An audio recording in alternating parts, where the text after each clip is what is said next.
Todo lo que usted y yo vamos a estudiar en el libro de Apocalipsis tiene un solo objetivo. Si bien es cierto que se usan muchas descripciones, muchas imágenes, muchos eventos, muchos números, diferentes escenas, diferentes personajes, todo eso apunta a un solo tema y ese tema es la revelación de Jesucristo. Note que no son las revelaciones de Jesucristo, sino de manera singular. Hay una sola revelación y esa sola revelación se comunica a través de múltiples descripciones, de diferentes escenas, en diferentes y con diferentes personajes, en diferentes maneras de comunicarlo, usando símbolos, usando imágenes, ejercitando la imaginación. Es un solo tema porque es una sola revelación. No solo es importante que el libro entonces tenga consistencia interna en sí mismo, sino que también tiene que ser coherente con la totalidad de la literatura del Nuevo Pacto en el Nuevo Testamento. Y esto es fundamental para nosotros como ministros competentes del Nuevo Pacto. La pregunta aquí que surge es, si podemos asegurar que el libro de Apocalipsis es internamente consistente y que a la misma vez, como vamos a ver en todo este curso, es coherente con el resto de la literatura del Nuevo Pacto en el Nuevo Testamento, la pregunta que surge es, ¿por qué hay tantas y diferentes interpretaciones? Y eso se debe a que las mayores discrepancias y múltiples posiciones interpretativas no están en el libro, están fuera del libro. Note bien, no es el libro el que las provoca. La inconsistencia está fuera. La incoherencia está afuera. Y como está afuera, es lo que altera el entendimiento de muchas personas con relación al contenido del libro de Apocalipsis.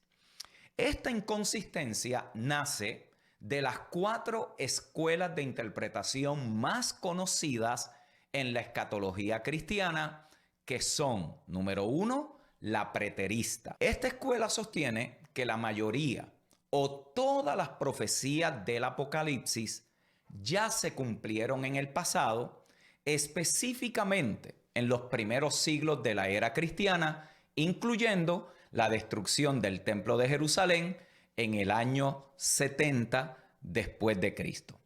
Los preteristas, como se le identifica a los que se identifican con esta manera de interpretar el Apocalipsis, ven el Apocalipsis como un libro que habla principalmente a los cristianos del primer siglo de una manera que le ofrece consuelo durante las persecuciones y las tribulaciones de ese tiempo. Fuera de allí, para los preteristas, el Apocalipsis no tiene mucho más valor, no tiene mucho más sentido, porque si ya se cumplió todo allí, pues lo que iba a cumplir el libro ya se realizó.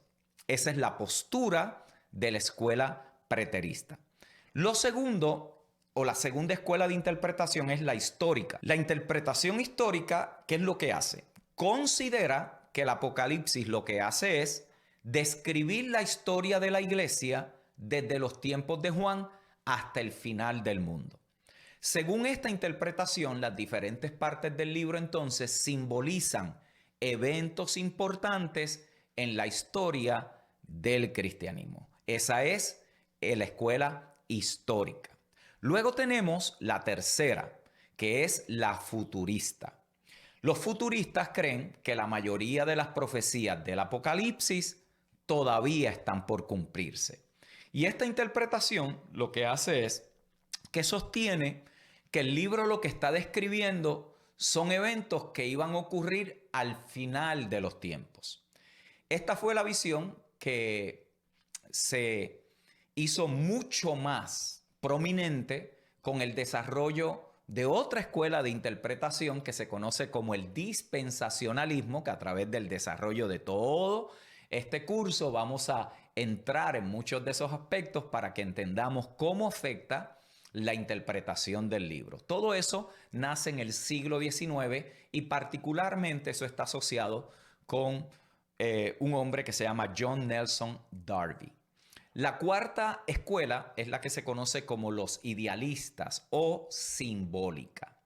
Esta perspectiva ve el Apocalipsis como una representación simbólica de la lucha eterna entre el bien y el mal. Los idealistas no interpretan el libro de Apocalipsis ni como lo hacen los preteristas, ni como lo hacen los futuristas, mucho menos los historicistas. Ellos lo que dicen es que lo que allí está contenido se cumple en eventos históricos específicos. Por lo tanto, lo que allí está es atemporal. No se puede limitar a tiempo y espacio porque lo que contienen son verdades espirituales.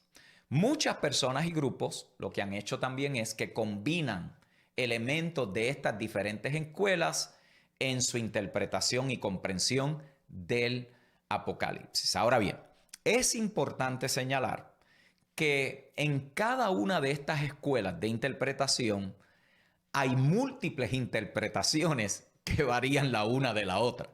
Así que dentro de los preteristas hay una variedad de preteristas. No todos los preteristas son iguales.